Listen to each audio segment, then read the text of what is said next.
Praise the lord. యేసుక్రీస్తు ప్రభు వారి పరిశుద్ధమైన నామంలో మీకు శుభాలు వందనాలు తెలియజేసుకుంటున్నాను. ప్రియమైన సహోదరి సహోదరులారా,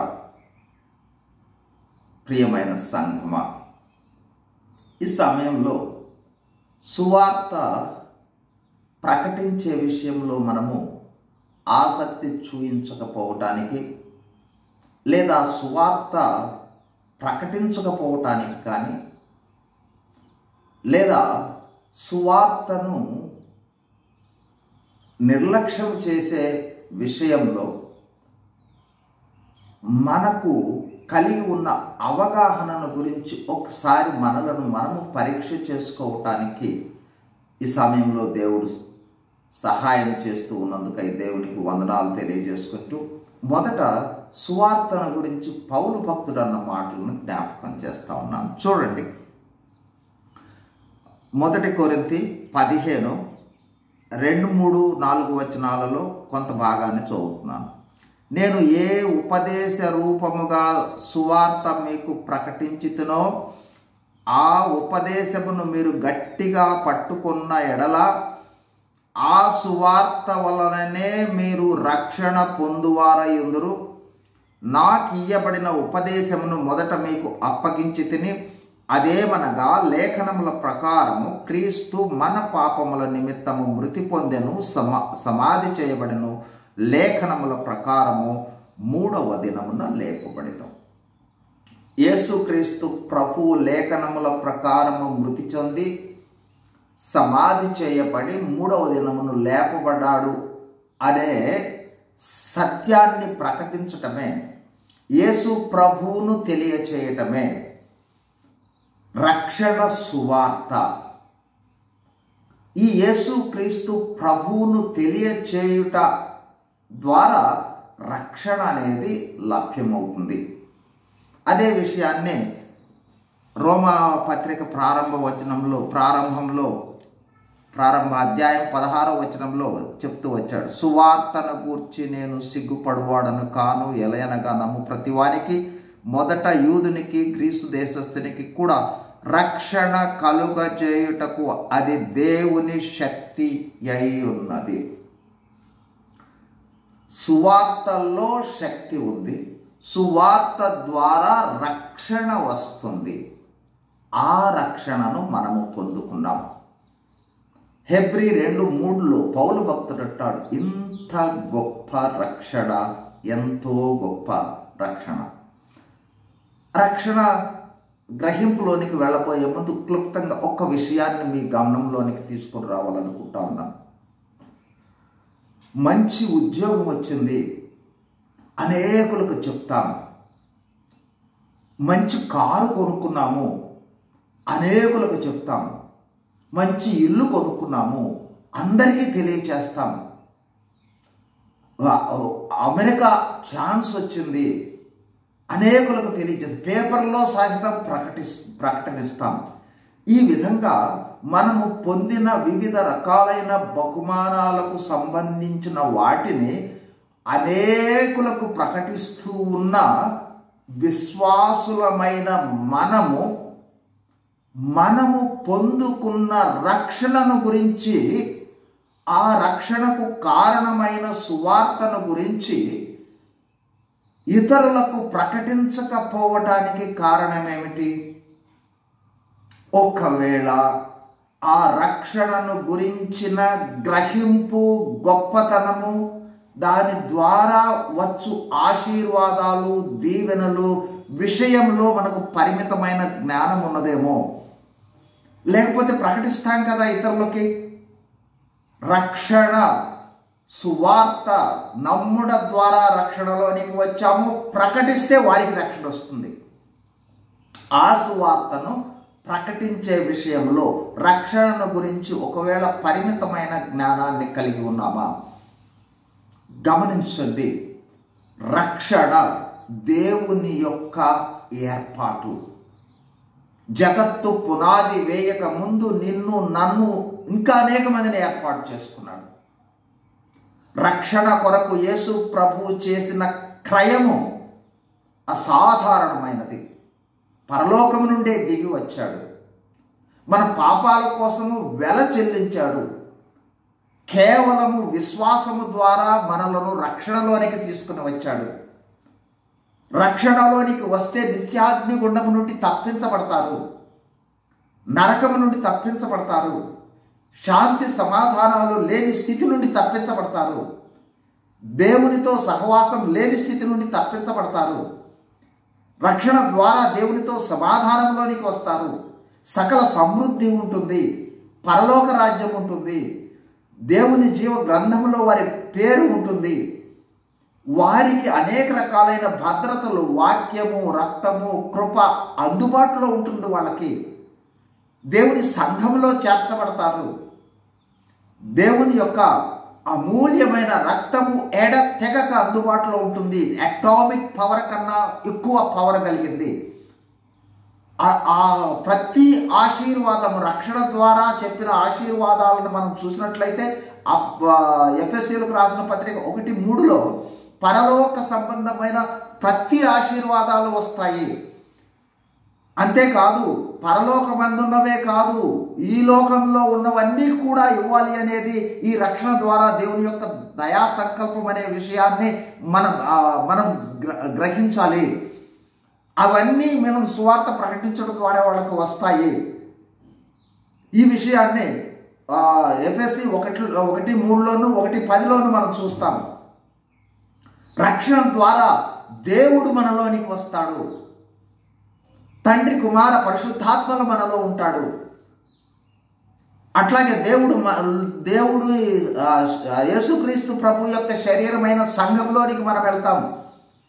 యేసుక్రీస్తు ప్రభు యొక్క కాపుదల, భద్రత, క్షేమము ఎల్లప్పుడూ సదాకాలం మనతో ఉంటుంది.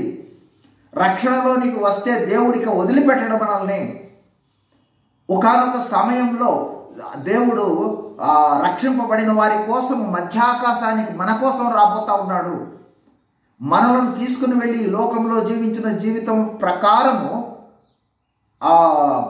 మధ్య ఆకాశంలో మేఘముల మీద కొనిపోబడతాం. మధ్య ఆకాశంలో అనేక రకాలైన బహుమానాలు పొందటానికి అర్హులం అవుతాం. ఆ బహుమానాలు, అక్కడ పొందే కిరీటాలు, అక్కడ పొందే స్థానాలు అనేవి ఈ లోకములో వలె తాత్కాలికమైనవి కాదు, అవి నిరంతరంగా ఉండేవి.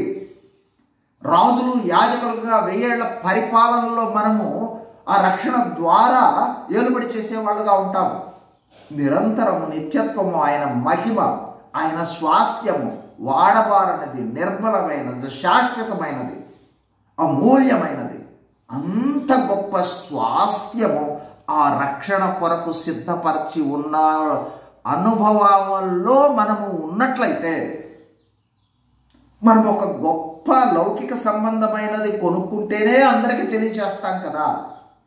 ఈ రక్షణ సువార్త, రక్షణ ద్వారా మనము పొందుకున్న ఆ ఆశీర్వాదాలు, ఆధిక్యత, మహిమ, గొప్పతనము, నిరంతరము ఉండే ఆ దైవ సంబంధమైన స్వాస్థ్యము, వీటన్నిటినీ మనం గ్రహించగలిగితే వీటిని గురించి ఇతరులకు చెప్పుకోకుండా ఉంటామా?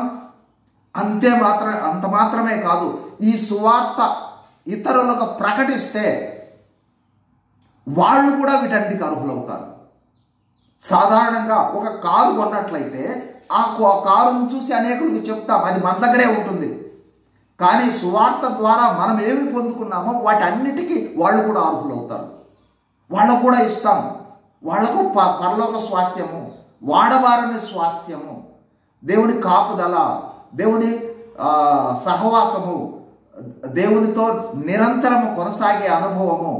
కాబట్టి ఈ విధమైన అనుభవములో ఉండే ఆ వాక్యము దేవుడు మనకు ఇచ్చినప్పుడు ఆ సువార్తను ప్రకటించవలసిన భారము, బాధ్యత మనందరికీ ఉంది. కాబట్టి మొదటిదిగా గుర్తు చేస్తూ ఉన్న విషయం ఏంటంటే, రక్షణకు సంబంధించిన అనుభవములో మనము ఇంకా ఎదగాల్సిన అవసరం ఉందేమో, రక్షణ గురించిన గ్రహింపు తక్కువగా ఉందేమో, అందుకోసం సువార్త ప్రకటించడం లేదేమో. కాబట్టి ఒక్కసారి ఆ రక్షణ ఔన్నత్యాన్ని గుర్తుపెట్టుకొని ఆ రక్షణ అందరికీ పంచడానికి మన దగ్గర ఉన్నది సువార్త. ఈ సువార్తను ప్రకటిద్దాం. మిగతా ఆశీర్వాదాలు లేదా ఇతర ఆశీర్వాదాలు ఒకవేళ ఇవ్వవలసిన అయితే ఖర్చు అవుతుంది. సువార్త ప్రకటనకి ఏ విధమైన ఖర్చు లేదు కదా. కనపడ్డ వాళ్ళందరికీ ప్రభువు నీ కోసం వచ్చాడు, మరణించాడు, సమాధి చేయబడ్డాడు, తిరిగి లేచాడు, ఈ సత్యాన్ని విశ్వసించయ్యా, నువ్వు పాప విషయమై మరణించు, ఆ పాపానికి సమాధి చేయి, నూతన జన్మ అనుభవంలో జీవించు అని తెలియచేయటం మాత్రమే కదా సువార్త. కాబట్టి సువార్త ప్రకటన విషయంలో ఒకవేళ పరిమితమైన జ్ఞానం ఉన్నదేమో అనేది గ్రహించాలి మొదటిదిగా. రెండవ విషయాన్ని మీ గమనంలోనికి తీసుకుని వస్తాను. చూడండి, మార్కు సువార్త 16వ అధ్యాయము 15వ వచనం. మీరు సర్వలోకమునకు వెళ్ళి సర్వ సృష్టికి సువార్తను ప్రకటించుడి, నమ్మి బాప్తిస్మము పొందినవాడు రక్షింపబడును. రెండవది, ఈ సువార్త అనేది ఒక ఆజ్ఞ. యేసుక్రీస్తు ప్రభువారు తిరిగి పరలోకానికి వెళుతూ అందరికీ ఇచ్చిన ఆజ్ఞ అనే విషయాన్ని, ఈ ఆజ్ఞ కూడా దీనిని గ్రేట్ కమిషన్ అంటారు, గొప్ప ఆజ్ఞ. ఆ విషయంలో ఏమన్నా అవగాహన లోపంగా ఉన్నామా? ఇది ఆజ్ఞ అనుకోవడం లేదు, దేవుడు ఏదో మనకు చెప్పెళ్ళాడని అనుకుంటా ఉన్నామా? కాదు సుమా. ఇతర ఆజ్ఞలన్నీ మనం ఎంతో కొంత భౌతిక సంబంధమైన వాటిని చెల్లించడానికి ఉపయోగపడతాయి. ఈ ఆజ్ఞకు మనం ఎంత ఖర్చు పెట్టాల్సిన పని లేదు. ప్రకటించడమే మన ప్రక్కనున్న వాళ్ళకి, అందుబాటులో ఉన్న వాళ్ళకి, మన కుటుంబ సభ్యులకి, మన బంధువులకి, మన స్నేహితులకి ప్రకటించడం మాత్రమే గొప్ప ఆజ్ఞ. కాబట్టి సువార్త ప్రకటించకపోతే ఆజ్ఞను అతిక్రమిస్తూ ఉన్నాము అనే విషయాన్ని కూడా విస్మరిస్తున్నామేమో. జాగ్రత్త. ఆ అవగాహనలోనికి వద్దాం, ఆజ్ఞ అనే అనుభవంలోనికి వద్దాం. తర్వాత చూడండి, మూడవ విషయాన్ని మీ గమనంలోనికి తీసుకుని వస్తాను. హెబ్రీయులు మొదటిదిగా కొరింథీయులకు రాసిన కొరింథీ పత్రిక 15వ అధ్యాయము 58వ వచనం. కాగా నా ప్రియ సహోదరులారా, మీ ప్రయాసము ప్రభువునందు వ్యర్థము కాదని ఎరిగి స్థిరులను కదలని వారును ప్రభు కార్యాభివృద్ధి యందు ఎప్పటికీ ఆసక్తులైనటువంటి. ఇక్కడ మూడో విషయం చూస్తా ఉన్నాం. మీ ప్రయాసము ప్రభువునందు వ్యర్థం కాదు. కాబట్టి మనము సువార్త ప్రకటన చేసినందువలన పడే ప్రయాస వ్యర్థంగా పోదు. కాబట్టి అంటే దాని అర్థం ఏంటంటే వ్యర్థము కాదు అంటే ప్రతిఫలము ఉంటుంది అని అర్థం. చూడండి, ఇప్పుడు మరొక వచనాన్ని మీ గమనంలోనికి తీసుకుని వస్తాను. హెబ్రీయులకు రాసిన పత్రిక 6:10. మీరు చేసిన కార్యమును మీరు పరిశుద్ధులకు ఉపచారము చేసి ఇంకను ఉపచారము చేయుచుండుట చేత తన నామమును బట్టి చూపిన ప్రేమను మరచుటకు దేవుడు అన్యాయస్తుడు కాదు. దేవుని సువార్త, దేవుని కొరకు నీవు ప్రయాసపడిన ప్రయాసను మరచిపోవటానికి ఆయన అన్యాయస్తుడు కాదు. నీ ప్రయాసకు తగ్గ ప్రతిఫలము నిశ్చయంగా ఈ లోకంలోనే ఇస్తాడు. ఈ లోకంలోనే కాదు, ఎత్తబడిన తర్వాత కూడా ఇస్తాడు. సువార్త ప్రకటన ద్వారా ఆత్మలను రక్షించుట చేత వచ్చే ప్రతిఫలాన్ని గురించి పౌలు భక్తుడు ఈ విధంగా చెప్తాడు. చూడండి, తెస్సలోనికైలకు రాసిన మొదటి పత్రిక, తెస్సలోనికయ సంఘములో పౌలు భక్తుడు సువార్త ప్రకటించుట చేత రక్షణ అనుభవంలోనికి వచ్చిన వారిని బట్టి వ్రాస్తూ ఉన్న పత్రికలో ఇక్కడ చివరిలో ఒక మాట చెప్తున్నాడు. చూడండి, 2వ అధ్యాయము, మొదటి తెస్సలోనికైలకు రాసిన పత్రిక 2వ అధ్యాయము 19వ వచనం. ఏలయనగా మా నిరీక్షణైనను ఆనందమైనను అతిశయ కిరీటమైనను ఏది మన ప్రభు అయిన యేసు యొద్ద రాకడ సమయం ఆయన ఎదుట మీరే గదా. కాబట్టి మనము ప్రకటించిన సువార్త వలన ఎవరు రక్షింపబడరు, కానీ మన ప్రయాసం వల్ల దేవుడు కార్యం చేసి రక్షణలోనికి తీసుకుని వస్తాడు. అయితే సువార్త ప్రకటించిన మనకు కిరీటము ఉంది అనే విషయాన్ని, ఆనంద కిరీటము లేదా అతిశయ కిరీటం ఉంటుంది. ఈ లోకంలో ఉన్న కిరీటాలు తాత్కాలికమైన, కొంతకాలమే, 35 సంవత్సరాలు, 40 సంవత్సరాలు, 50 సంవత్సరాలు. అయితే సువార్త ప్రకటన ద్వారా వచ్చే కిరీటము నిరంతరము, ఎల్లప్పుడూ, నిత్యము ఉంటుంది.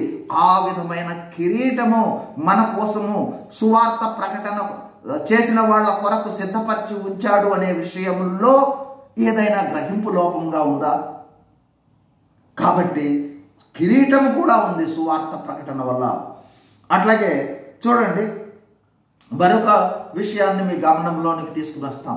సువార్త ప్రకటన ఒకవేళ తేలిగ్గా తీసుకుంటున్నామా? ఒకవేళ ఇది వెరితనంలాగా ఏమన్నా భావిస్తున్నాం, బయటకు వెళ్ళి సువార్త ప్రకటించినట్లయితే ఎదుటి వాళ్ళకు సువార్త ప్రకటన వాళ్ళు తేలిగ్గా తీసుకుంటారేమో, లేదా వెరితనంలాగా భావిస్తారేమో, ఇంకొక రకంగా మనల్ని ఆలోచిస్తారేమో అనే ఆలోచన మనల్ని ఆటంకపరుస్తూ ఉన్నదా? అయితే మరొక వచనాన్ని మీ గమనంలోనికి తీసుకుని వస్తాను. చూడండి, 1 కొరింథీయులకు రాసిన పత్రిక 1వ అధ్యాయము 21వ వచనం. దేవుని జ్ఞానానుసారముగా లోకము తన జ్ఞానము చేత దేవునిని ఎరుగకుండినందున, ఈ లోకము వాళ్ళ జ్ఞానాన్ని బట్టి దేవునిని గురించిన గ్రహింపు లేకపోయి ఉండటం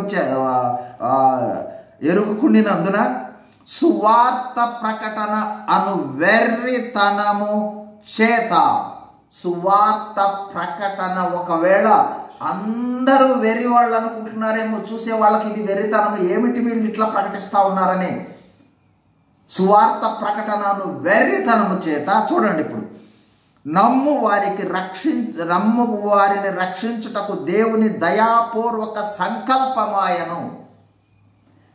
వెరితనంగా వాళ్ళకు కనిపించవచ్చు, ఒకవేళ మనకు కూడా ఏమిటా అని అనిపించవచ్చేమో, కానీ వాళ్లను రక్షించుట దేవుని యొక్క దయాపూర్వ సంకల్పం అవటం చేత మనము ఆ సువార్తను ప్రకటించే వాళ్ళంగా ఉన్నాం. అయితే గమనించండి, సువార్త ప్రకటించవలసిన తీవ్రత ఎంతైనా ఉంది. ఎందుకంటే సువార్త ప్రకటన ద్వారా వాళ్ళు రక్షింపబడతారు. సువార్త ప్రకటించకపోతే నిత్యాగ్ని ఉండమే అని వాక్యం సెలవిస్తూ ఉంది. పాతాళము, నరకము, యేసు ప్రభువు లేకపోతే. కాబట్టి యేసు ప్రభు సువార్తను ప్రకటించవలసిన అవసరం ఉంది. 1, 2, ఎందుకంటే ఈ లోకములో మనం ఎంతకాలం జీవిస్తామో తెలియదు. కాబట్టి ఏ క్షణమైనా సరే మనం ఈ లోకమును విడిచిపెట్టవచ్చు. కాబట్టి సువార్త ప్రకటించవలసిన బాధ్యత మనకుంది. వెళ్ళిపోయే వాళ్ళకు సువార్త అందించవలసిన బాధ్యత ఉంది. ఇది 1. 2వది, రాకడ వచ్చేసేసింది, ఏ క్షణంలో రాకడ సంభవిస్తుందో తెలియదు. కాబట్టి సువార్త ప్రకటించవలసిన తీవ్రత మనతోనే ఉన్నారు, మనలోనే ఉన్నారు. యేసు ప్రభువు అంటే తెలియని వాళ్ళు, పాపంలో జీవిస్తూ ఉన్నవాళ్ళు, వాళ్ళ వద్దకు సువార్త ప్రకటనే మన బాధ్యత. కార్యము పరిశుద్ధాత్మ దేవుడు, యేసుక్రీస్తు ప్రభువు దేవుడు వాళ్ళు చేస్తారు. అందుకోసము మనము సువార్తను ప్రకటించడం మాత్రం చేస్తే అద్భుతాలు జరుగుతాయి, జీవితాలు మార్చబడతాయి. అనేకులను నిత్యము ఉండే స్వాస్థ్యానికి వారసులను చేస్తాం. ఆ సువార్త ద్వారా వారు రక్షింపబడి అనేకులను పరలోక రాజ్య వారసులుగా చేస్తారు. కాబట్టి ప్రియ సహోదరులారా, మిమ్మల్ని అందరినీ కూడా బ్రతిమలాడి జ్ఞాపకం చేసుకుని మీ కాళ్ళు పట్టుకుంటున్నాను. సువార్తను ప్రకటించండి. సువార్త ప్రకటించవలసిన అవసరం ఎంతైనా ఉంది. అత్యంత అవసరమైన విషయం సువార్త ప్రకటన. కాబట్టి ప్రభునామంలో మిమ్మల్ని అందరినీ కూడా బ్రతిమలాడుతూ ఉన్నాను. సువార్త ప్రకటించండి, సువార్త ప్రకటించండి. God bless you. ప్రార్థన చేసుకుందాం. పరిశుద్ధమైన మా ప్రియ పరలోకపు తండ్రి, ఇచ్చిన సమయాన్ని బట్టి మీకు స్తోత్రాలు, వందనాలు. సువార్త ప్రకటన భారము మా మీద ఉంచారు. ఆ భారాన్ని మేము గ్రహించినట్లుగా సహాయం చేయమని యేసుక్రీస్తు ప్రభువారి నామములో వేడుకుంటున్నాము తండ్రి. Amen. Praise the Lord. God bless you.